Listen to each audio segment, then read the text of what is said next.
엄마, 요즘엔 시댁에게 뭘 해줄 수 있어야 대접받는 거예요. 그냥 나이 많다고 무작정 모시는 시대는 지났어요. 지연아, 그게 무슨 말이니? 내가 태영이한테 해준 게 얼마나 많은데 어머니는 그냥 조용히 계시는 게 도와주시는 거예요. 괜히 이것저것 참견하지 마시고요. 엄마, 지연이 말도 이해해 주세요. 요즘 세상이 어떤 세상인데 엄마도 시대에 맞춰 사셔야죠. 태영아, 너까지 그런 말을 하는 거니? 아무리 부모라도 능력 없으면 기대하지 말아야죠. 우리도 우리 살기 바쁘거든요. 엄마, 솔직히 말하면 엄마가 우리한테 해주실 수 있는 게 뭐가 있어요? 돈도 없고 집도 없고. 태영아, 내가 너한테 집 팔아서 전세금 준 건 벌써 잊었니? 그건 그때 얘기고 지금은 오히려 우리가 엄마 챙겨야 할 일만 늘어나는 거 아니에요. 어머니, 현실을 인정하세요. 요즘은 능력 있는 시댁이어야 인정받는 거예요. 능력이라. 내가 평생 너희를 위해 희생한 건 능력이 아니란 말이니. 아, 정말. 여러분, 저는 71세 최옥순이에요. 지금 이 나이가 되어서야 비로소 제 인생을 살고 있다고 말할 수 있게 됐지요. 하지만 여기까지 오는 길이 얼마나 험난했는지 제 이야기를 들어보시면 아실 거예요. 돈 한 푼 없다며 아들 며느리에게 무시당하던 제가 어떻게 통쾌한 복수를 했는지 그 반전을 들어보시죠. 참, 30대에 남편을 잃고 혼자 두 아이를 키우며 살아왔어요. 그때는 정말 하루하루가 전쟁 같았지요. 새벽 4시에 일어나 밤 11시까지 일하는 게 일상이었어요. 빨래, 청소, 식당 일 안 해본 게 없었지요. 손가락 마디마디 굳어지고 허리 아파도 참았어요. 오로지 아들 태영이와 딸 수진이를 위해서였지요. 태영이는 공부를 정말 잘했어요. 학교에서 상 많이 받아오고 선생님들도 칭찬 많이 해주셨어요. 그때는 이 아이 하나 믿고 모든 걸 쏟아부었지요. 제가 굶어도 아이들 학원비는 꼬박꼬박 냈어요. 겨울에 연탄 사는 돈 없어서 이불 속에서 떨며 잤던 날도 있었지만 그럼에도 버텼어요. 그렇게 30년을 살았지요. 오로지 자식들을 위해서만. 제 꿈이나 희망 같은 건 생각할 겨를 없었어요.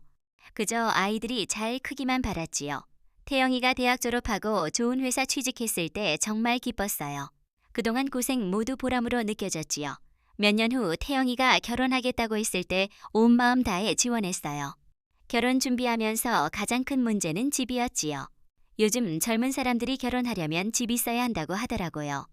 태영이도 걱정 많았어요. 그때 주저하지 않고 결정했지요. 제가 평생 살던 집 팔기로요. 그 집은 남편과 함께 벽돌 하나하나 쌓아 올린 소중한 공간이었어요. 아이들 뛰어놀던 마당, 남편 심어놓은 감나무, 모든 게 추억이었지요. 하지만 아들 행복 위해서라면 못할 게 없었어요. 집 팔아서 나온 돈과 평생 모아둔 적금, 보험 해지해서 전세금 1억 5천만 원 만들었어요. 그 돈 모두 태영이에게 줬지요. 그때 자식 잘 되면 다 보람이다 믿었어요. 태영이 신부 지연이는 처음 볼 때 예의 바르고 착해 보였어요. 인사 정중하게 하고 말 조금 예쁘게 하더라고요. 이런 며느리라면 우리 태영이 행복할 거라 생각했지요. 결혼식 날 정말 행복했어요. 그동안 고생 모두 잊어질 만큼 기뻤지요. 태영이가 웨딩드레스 입은 지연이와 함께 서 있는 모습 보면서 제 인생 가장 큰 보람 느꼈어요. 결혼 후 작은 월세방으로 이사했어요. 집 팔아서 아들 줬으니까요. 하지만 후회 안 했어요. 아들 행복하면 충분했으니까요. 그런데 시간 지나면서 이상했어요. 태영이 연락 뜸해지기 시작했지요. 처음 신혼이라 바쁘겠거니 했어요. 하지만 몇 달 지나도 마찬가지였어요. 예전 일주일 한 번 안부 전화하던 아이가 이제 한 달 한 번도 안 해요. 제가 먼저 걸어야 겨우 목소리 들었지요. 그마저 바쁘니까 나중에 통화하자 말로 금세 끊었어요. 명절 때도 마찬가지예요. 예전 명절 하루 전부터 와서 함께 준비하고 차례 정성스럽게 지냈는데 이제 의무적으로 잠깐 들렀다. 금세 가버렸어요. 며느리 지연이는 처음 그럭저럭 따라왔지만 점점 귀찮다는 표정 숨기지 않았지요. 어느 날 태영이에게 엄마 보고 싶지 않니 물었더니 태영이 엄마 저도 바빠요. 회사 일 많고 지연이랑 시간 보내야 해요. 엄마 이해해 주세요. 그 말 들으면서 가슴 멍했어요. 언제부터인가 제가 아들에게 부담스러운 존재된 것 같았지요. 그래도 참았어요. 아들 행복하면 그걸로 충분하다 생각했으니까요. 그런데 정말 충격적인 일 벌어졌어요. 어느 날 태영 집 깜짝 방문했더니 지연이 저보고 어머니 미리 연락하고 오셔야죠. 우리 바쁜데 갑자기 오시면 곤란해요. 그 말 듣고 당황했어요. 제가 아들 집 가는데 미리 허락받아야 하나요? 그날부터 지연 태도 확 달라졌어요. 처음 예의 바른 줄 알았는데 점점 본색 드러내기 시작했지요. 말투부터 달라졌어요. 존댓말 하지만 속가시 박힌 그런 말투였어요. 어느 날 태영 집 갔을 때 지연이 어머니 요즘 시대 많이 바뀌었어요. 예전처럼 무조건 시댁 모시는 게 아니라 서로 도움이 돼야 하는 거예요. 처음 무슨 말인지 이해 안 됐어요. 그래서 무슨 말이니 물었더니 지연도 직설적으로 요즘엔 시댁 뭘 해줄 수 있어야 대접받는 거예요. 그냥 나이 많다고 무작정 모시는 시대 지났어요. 그 말 순간 숨턱 막혔어요. 제가 아들 집 팔아서 전세금 준 건 잊혀진 일이 됐나 봐요. 아니 그런 것보다 돈 없다는 이유로 무시당하고 있다는 게 더 충격적이었지요. 그 뒤로도 지연 말 계속됐어요. 어머니 그냥 조용히 계시는 게 도와주시는 거예요. 괜히 참견 마시고요. 아무리 부모라도 능력 없으면 기대 마세요. 우리 살기 바빠요. 매번 그런 말 들을 때 가슴 찢어질 것 같았어요. 평생 아들 위해 희생한 건 아무것도 아니게 돼버렸어요. 그저 돈 없는 시어머니 쓸모없는 존재된 거지요. 더 가슴 아픈 건 태영 반응이었어요. 슬며시 이런 얘기했더니 태영 오히려 지연 편 들었어요. 엄마 지연 말 이해해 주세요. 요즘 세상 어떤 세상인데 엄마도 시대 맞춰 사셔야죠. 그날 밤 정말 많이 울었어요. 제 인생 무게 모두 무너져 내리는 느낌이었지요. 그 뒤로 며칠간 정말 절망적이었어요. 아침 일어나는 것조차 힘들었지요. 거울 보면 초라하고 쓸쓸한 늙은 여자만 보였어요. 평생 누군가 위해 살아왔는데 이제 그 누구도 저 필요로 안 하는 것 같았지요. 친구들 만나도 마음 편하지 않았어요. 다들 자식, 자랑 며느리 자랑하는데 저 할 말 없었거든요. 오히려 제 처지 더 초라하게 느껴졌지요. 어느 날 견딜 수 없어 태영에게 전화했어요.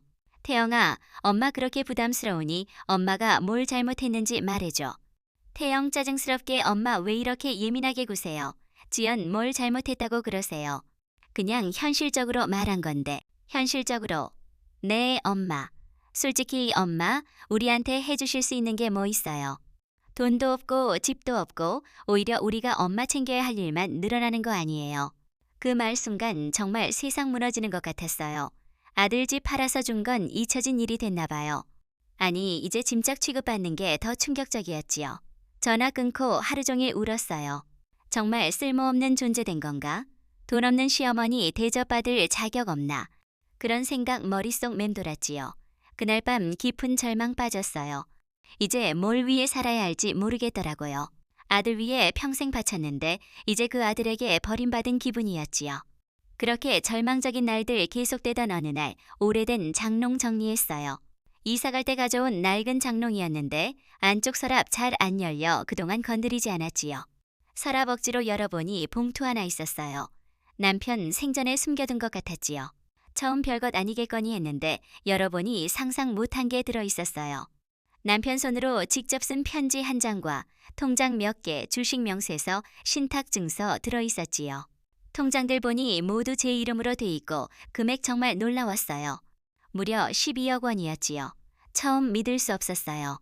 남편 고물상 하면서 그런 큰 돈 모을 수 있다는 게 말이 안 됐거든요. 하지만 서류 자세히 보니 모두 진짜였어요.